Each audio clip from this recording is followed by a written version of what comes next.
दुनिया में जितने लोग मिलियनियर्स बने हैं, बिलियनियर्स बने हैं, एंटरप्रेन्योर्स बने हैं, उनकी एक ऐसी स्किल है जिसने उनको एंटरप्रेन्योर बनाया, मिलियनियर बनाया, बिलियनियर बनाया। हमारी अक्सर बुक्स उसको इग्नोर करती हैं और हमारे जो टीचर्स पढ़ाते हैं वो भी इसको इग्नोर करते हैं। वो है opportunity recognition and idea generation. Elon Musk, Warren Buffett, Jeff Bezos, इनके पास एक बेहतरीन स्किल है, वो है अपॉर्चुनिटी रिकॉग्निशन। आज हम आपको ये सिखाने की कोशिश करेंगे। आप जहाँ कहीं भी काम करते हो, आप इस स्किल को यूज़ करेंगे और कामयाब होंगे। ये जो हमारा सेशन है, इसमें हमारा ऑब्जेक्टिव ये है कि हम ये सीखें कि अपॉर्च्युनिटी रिकॉग्निशन है क्या? हम ये देखें कि आइडिया जनरेशन का फ्रेमवर्क क्या है? और फिर हम ये भी देखें कि रियल मार्केट्स क्या हैं? क्योंकि बहुत से एंटरप्रेन्योर सिर्फ अपने आप में सोचते रहते हैं, मार्केट एनालिसिस नहीं करते और नाकाम हो जाते हैं। तो by end of this lecture आपके पास वो स्किल्स होंगी जो 99% उन एंटरप्रेन्योर्स के पास नहीं है, जो सिलिकॉन वैली में बैठ के कोई कारोबार शुरू कर रहे हैं। तो what is an opportunity? Opportunity is a favourable situation where unmet needs meet feasible solutions. ये बहुत इंपॉर्टेंट डेफिनेशन है कि अपॉर्चुनिटी जब हम कहते हैं बिजनेस की दुनिया में, वो एक ऐसी चीज को बोलते हैं, ऐसे सिचुएशन को बोलते हैं, ऐसे हालत को बोलते हैं जब ऐसी यूजर्स की नीड्स जो अभी तक पूरी नहीं हुई, वो एक फिजिबल सोल्यूशन को पहुंचती हैं। फॉर एग्जाम्पल, ह्यूमंस को कम्युनिकेशन के लिए हमेशा कुछ ना कुछ चाहिए था।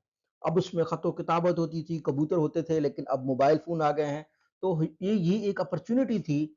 तो जिन लोगों के पास सोल्यूशन था मोबाइल के शेप में, उन्होंने एक फिजिबल सोल्यूशन बनाया और एक अनमेट नीड थी उसको उन्होंने मुकम्मल किया। बिल्कुल इसी तरीके से उबर की कहानी है, लोगों को टैक्सी ड्राइवर नहीं मिलते थे। बिल्कुल इसी तरीके से ग्रासी स्टोरों की कहानी है।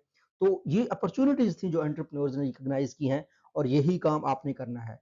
तो हम दोबारा से डेफिनेशन को देखेंगे, क्योंकि जब हम वर्ड अपॉर्चुनिटी बोल रहे होंगे तो हम ये कह रहे हैं कि ऐसे हालात जहां पे यूजर्स की या सोसाइटी की जो नीड्स हैं वो अभी तक जो मुकम्मल नहीं हुए हैं, उनका आपके जहन में कोई फिजिबल सोल्यूशन नजर आए। फिजिबल का मतलब ये है कि ऐसी चीज जिसको आप बना सकते हो, जिसके खर्चे के बाद आप जब बेचने जाएं तो आपको प्रॉफिट भी मिले। और फिजिबिलिटी एनालिसिस में, एंटरप्रेन्योरशिप में हमारे पास एक मुकम्मल लेक्चर है, उसमें आप मजीद फिजिबिलिटी एनालिसिस को भी समझेंगे। तो अच्छा, अपॉर्चुनिटी और आइडिया दो मुख्तलिफ चीजें हैं, काफी लोग इनको कंफ्यूज करते हैं। तो मैंने, हाँ, यहाँ हमने जो बात की है वो हमने कहा अपॉर्चुनिटी रिकॉग्निशन, यानी अपॉर्चुनिटी। तो एक आइडिया जो होता है ना, वो क्या होता है? वो एक थॉट होता है, एक कंसेप्ट होता है, वो एक पॉसिबल प्रोडक्ट या सर्विस या सोल्यूशन के बारे में किसी के जहन में भी आ सकता है। अब उस आइडिया को जब आप वैलिडेट करते हैं मार्केट रिसर्च करके और डिमांड करके, तब प्रॉफिटेबिलिटी का भी आपके जहन में आ जाता है। फिर वो अपॉर्चुनिटी होती है। जो अच्छे एंटरप्रेन्योर्स होते हैं वो आइडिया नहीं देखते, वो जो है ना अपॉर्चुनिटी पे फोकस करते हैं। दूसरा जो आइडिया होता है ना, वो एक अब्स्ट्रैक्ट होता है, क्रिएटिव सा अब्स्ट्रैक्ट होता है। अभी हमें पता नहीं है वो बिकेगा नहीं बिकेगा, प्रोडक्ट बनेगा नहीं बनेगा। जो अपॉर्चुनिटी होती है वो प्रैक्टिकल होती है, फिजिबल होती है। फिर मार्केट डिमांड अगर देखें, आइडिया, किसी आइडिया की डिमांड हो सकती है या नहीं हो सकती। लेकिन जब आप अपॉर्चुनिटी की बात कर रहे हैं तो हम ये कहते हैं कि must have a clear demand. जब अपॉर्चुनिटी की बात करते हैं तो उसका मतलब है एक क्लियर डिमांड है किसी भी चीज की। इसी तरीके से फिजिबिलिटी हो सकता है आइडिया की फिजिबिलिटी ना हो, अभी उसमें मजीद R&D करना बाकी हो सकता है उसमें प्रॉफिटेबिलिटी वाला आंसर ना हो। लेकिन अपॉर्चुनिटी में फिजिबिलिटी जरूर होती है और इकोनॉमिक फिजिबिलिटी भी होती है।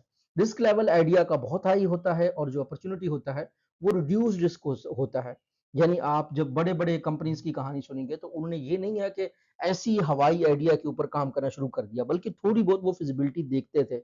जैसे अगर आप मोबाइल फोन्स को देख लें, तो मोबाइल फोन आज 5G आ गया है तो इस तरह के मोबाइल फोन बन सकते हैं। लेकिन 2G के दौर में, 3G की दौर में तो इस तरह के फोन नहीं बन सकते थे, तो एप्पल और तरह के फोन बनाता था। फिजिबिलिटी जो है ना बेसिकली, या जो अपॉर्चुनिटी होता है, वो सिर्फ जो स्टार्टअप का फाउंडर है वो सिर्फ अपना नहीं देखता, वो पूरे इकोसिस्टम को देखता है। क्या वो इकोसिस्टम बना हुआ है? क्या वो इकोसिस्टम कुछ कर सकता है मेरे लिए? इसी तरीके से रेवेन्यू पोटेंशियल का हम कह सकते हैं कि जो आइडिया होता है उसमें अनसर्टेन होता है, अपॉर्चुनिटी में क्लियर होता है। कंपटीशन एनालिसिस भी आइडिया में नहीं होता, यूजुअली हम एनालिसिस नहीं करते, अपॉर्चुनिटी में करते हैं। इन्वेस्टमेंट वर्दीनेस, समटाइम्स आइडिया होते हैं, समटाइम्स नहीं होते। लेकिन आइडियाज के ऊपर स्टडी जब हम करते हैं, फिर अगर वो अपॉर्चुनिटी बनते हैं तो वो इन्वेस्टमेंट वर्दी हो सकते हैं। अच्छा, आइडिया ये होता है कि जी जी स्टूडेंट के लिए कोई ऐप बनाओ। अपॉर्चुनिटी ये होती है कि एआई पावर्ड स्टडी प्लानर बनाएं एमबीए के स्टूडेंट के लिए, जो टाइम मैनेजमेंट से फेस कर रहे हैं और फिर उसको वैलिडेट भी करें सर्वे डाटा से। तो ये अपॉर्चुनिटी होती है। तो अब हमने एज एन एंटरप्रेन्योर या इस लेक्चर को पढ़ने वाले लोगों ने क्या करना है, एंटरप्रेन्योरशिप को एज एन अपॉर्चुनिटी देखना है, आइडिया को अपना वैलिडेट करना है। आइडियाज होना अच्छी बात है, पर उनको अपॉर्चुनिटी में देखना है। सोर्सेज ऑफ अपॉर्चुनिटी हमारे पास 4 जगहों से आते हैं। पहली चीज ये है, मार्केट में गैप्स हो, आपको पता चले यार ये चीज चाहिए, ये इस मार्केट में नहीं है, तो हम बना सकते हैं। दूसरा चीज है कस्टमर पेन पॉइंट्स, कस्टमर बार बार एक चीज की शिकायत कर रहे हैं कि ये जी अच्छे शेप में नहीं है, फिर भी अपॉर्चुनिटी है। तीसरा टेक्नोलॉजी की ट्रेंड, जो ही एक टेक्नोलॉजी तब्दील होती है, पूरी नई दुनिया की चीजें बनना शुरू हो जाती हैं, सारा एरिया ट्रांसफॉर्म। और चौथा अब जो हमारे पास आता है सोर्सेज ऑफ अपॉर्चुनिटी, वो पॉलिसी चेंजेस हैं। जैसे अमेरिका में टैरिफ्स लग गए हैं, अगर कंट्रीज में जंग छिड़ जाती है तो कंट्रीज के पास जो वहाँ का लोकल एक्सपर्ट होते हैं उनको मौका होता है, अच्छा उनके पास अपॉर्चुनिटी आ गई है, पॉलिसी हुकूमत की तब्दील हो गई है, अब हमारे लिए भी मौका है। प्रॉब्लम टू अपॉर्चुनिटी मॉडल बहुत जरूरी है कि आपने सबसे पहले प्रॉब्लम देखना है, फिर नीड देखना है, नीड का सोल्यूशन देखना है, उसकी मार्केट का एनालिसिस करना है, फिर अपॉर्चुनिटी तक आपने पहुंचना है। अच्छा, हम जब भी एनालिसिस करते हैं, जो हमारे पास पेस्टल एनालिसिस है, वो कोर चीज है, स्टार्टअप के लोगों ने लाजमी करना है, एंटरप्रेन्योर्स ने लाजमी करना है, क्योंकि आपने पॉलिटिकल सिर्फ अपने कंट्री से थोड़ी डील करना है। जिसने व्हाट्सएप बनाया वो सारी दुनिया को डील करता है, जिसने नई उबर बनाई सारी दुनिया के पॉलिटिकल साइड को देखता है, तो पॉलिटिकल फैक्टर आपने लाजमी देखना है।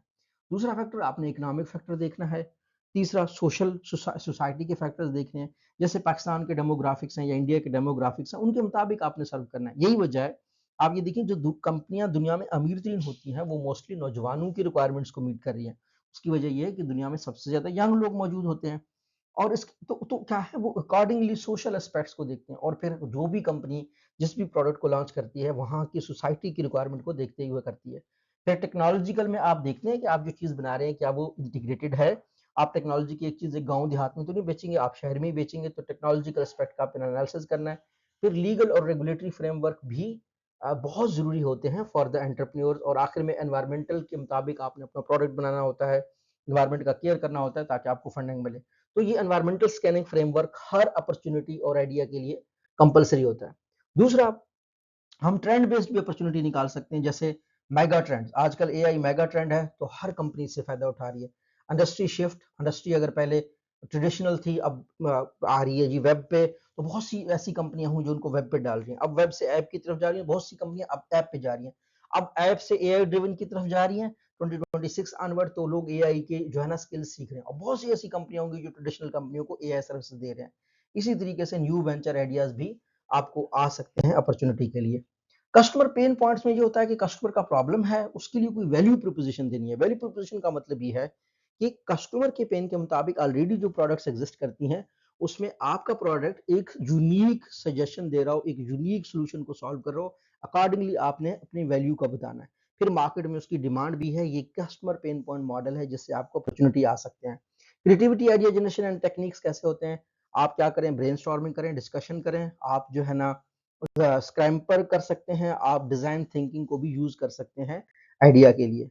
स्क्रैम्पर फ्रेमवर्क क्या होता है, इसमें ये होता है कि आप 5 चीजें करते हैं। सबसे पहले आप सब्स्टिट्यूट देखते हैं, दूसरा कंबाइन अडॉप्ट करते हैं, मॉडिफाई करते हैं, put to another use, eliminate और रिवर्स। यानी एग्जिस्टिंग चीज का आप कोई सब्स्टिट्यूट जोड़ते हैं, कंबाइन अडॉप्ट करते हैं, मॉडिफाई करते हैं, पुट टू अनदर यूज करते हैं, एलिमिनेट करते हैं, रिवर्स करते हैं। हमेशा हर किस्म की चीज के लिए जो ही नई टेक्नोलॉजी आएगी, जो ही कुछ नया आएगा, तो आप सब्स्टिट्यूट अपना प्रिपेयर कर सकते हैं जो पहले वाले से बेहतर हो। एग्जिस्टिंग चीज को ही यूज करते हुए, एग्जिस्टिंग चीज को ही, टेक्नोलॉजी को यूज करते हुए स्लाइटली अपडेटेड चीज देख सकते हैं।